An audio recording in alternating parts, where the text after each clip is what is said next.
नमस्कार मित्रांनो, आपल्या स्पोर्ट्स सिनू या चॅनलवरती मी घेऊन आलेलो आहे एक नवीन व्हिडिओ आपल्या MPLचा फायनल डे. तर आज आहे आमच्या MPLचा फायनल डे. फायनल डेची पूर्ण तयारी झालेली, पण तिथं स्कूल ग्राउंड असल्यामुळं मोठे साऊंड अलाउड नव्हते. म्हणून आम्ही एक पार्टी बॉक्स खरेदी केला आणि तो बॉक्स घेऊन मी मैदानाकडे निघालो.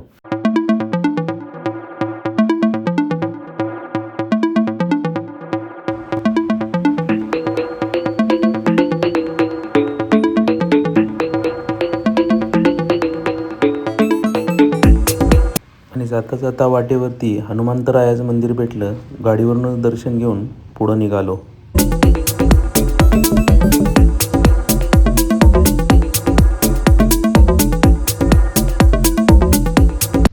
तिथंच पुढं आमच्या MPL कमिटीची गाडी उभं राहिलेली. आत वाकून बघतो तर काय, गाडी फुल्ल सामानानं भरलेली. हा आहे आमच्या परसुतात्यांचा डुगू. जिंकते काय? जिंकते काय? पक्का? डुग्गूनं तर मैदानात जायच्या अगोदरच टीम फायनल जिंकणारे फायनल केलेलं. अगोदरच मैदानाकडे जायला उशीर झालेला, पण हे दोन कमिटी मेंबर निवांत कॉफीचा आस्वाद घेत होते. शेवटी दोघं आले आणि आम्ही मैदानाकडे रवाना झालो. ट्रॅफिकमधून आमची गाडी हळूहळू मैदानाकडे निघाली. जेवढा वेळ लागेल तेवढं चर्चांना उधाण यायला चालू झालं. त्यात नेहमीप्रमाणे आपल्या कोरकेला रिटायरमेंट घ्यायची इच्छा झाली. बोल की, तुला संन्यास घ्यायचा आहे तर इथं बोल की आमिरात काय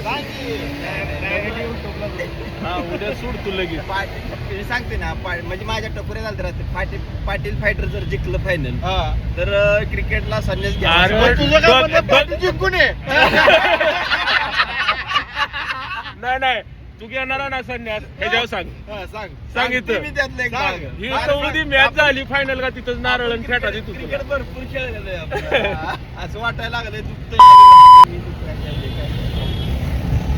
असेच गप्पा गोष्टी मजा मस्ती करत आम्ही लोयला स्कूल ग्राउंडवरती पोचलो.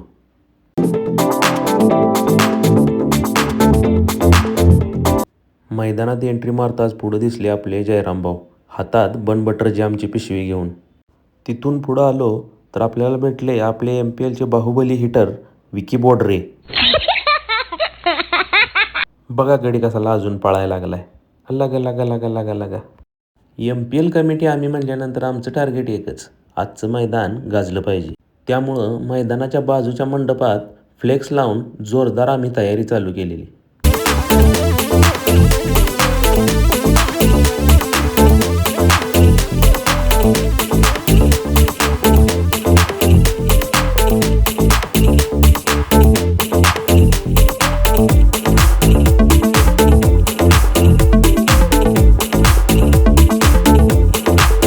मॅचेसचं तिकडं काय का होईना, पण ह्या भावांनी वेगळ्या अँगलनी फोटो काढून फोनची गॅलरी पार भरून काढलेली.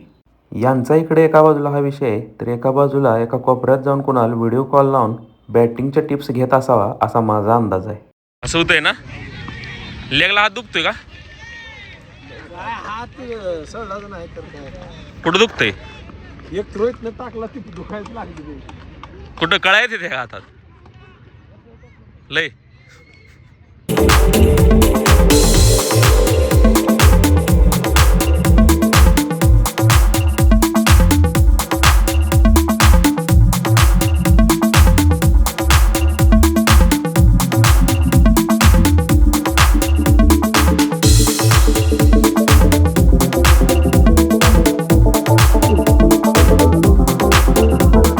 All best.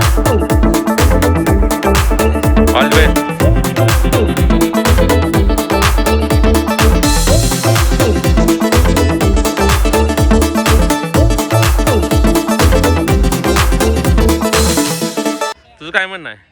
काय नाही, मॅच कोण जिंकल? मारणार आहे तुम्हाला.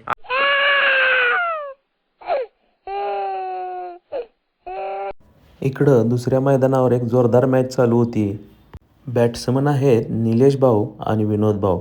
यांनी आज क्रिकेट हा अनिश्चिततेचा खेळ असतो हा दाखवून दिलं. मैदानावरती अशक्य वाटणारं लक्ष या दोघांनी सहजपणे पार केलं. यांनी आपल्याबरोबर दुसऱ्या दोन संघांना घेऊन टुर्नामेंटमधून एक्झिट घेतली आणि चौथाच संघ सेमीमध्ये पाठवून दिला. महाकाल आर्मीचे निम्मे प्लेयर घरी गेलेले, पण या मॅचमुळं त्यांची एंट्री सेमीफायनलमध्ये झाली. अनपेक्षितपणे टीमची एंट्री सेमीफायनलमध्ये झाल्यानंतर किरण विरकरला आनंद गगनात मावेना. त्यांना काही सुचत नव्हतं कुठं पळावं, कुणाला भेटावं, काय करावं. फक्त मैदानात इकडं तिकडं पळत होते. कुणाला काय समजत नव्हतं काय झाले ते. हे बघा कॅप्टन लागा लागा लागा लागा लागा कसं पळतात बघा. पण काहीही म्हणा, आजपर्यंतच्या MPLच्या इतिहासातली सर्वात पॉईंट टेबलवरती उलथापालथ करणारी ही ती मॅच. आणि अशा मॅचमध्ये इतिहास घडवणारे ते हे विनोद भाऊ हसबे आणि आपले निलेश भाऊ फडतरे.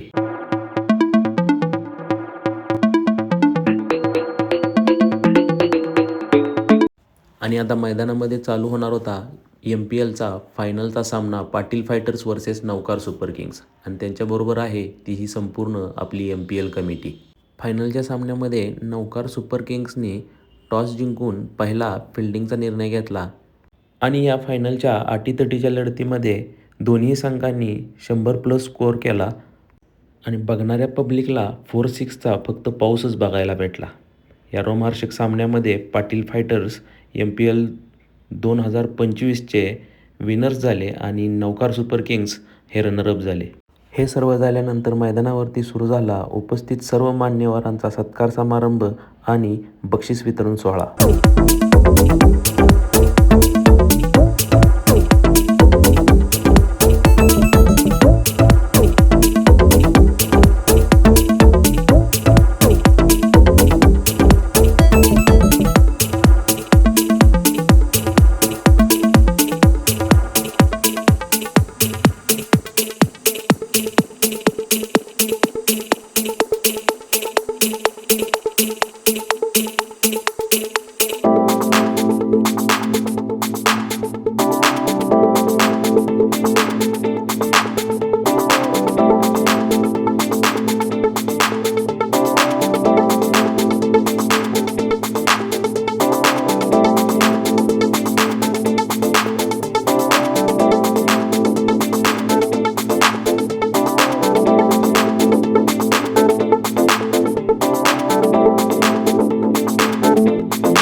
अशा पद्धतीने आपला MPL सीझन 8 हा जोरदार आणि रंगतदारपणे पार पडला.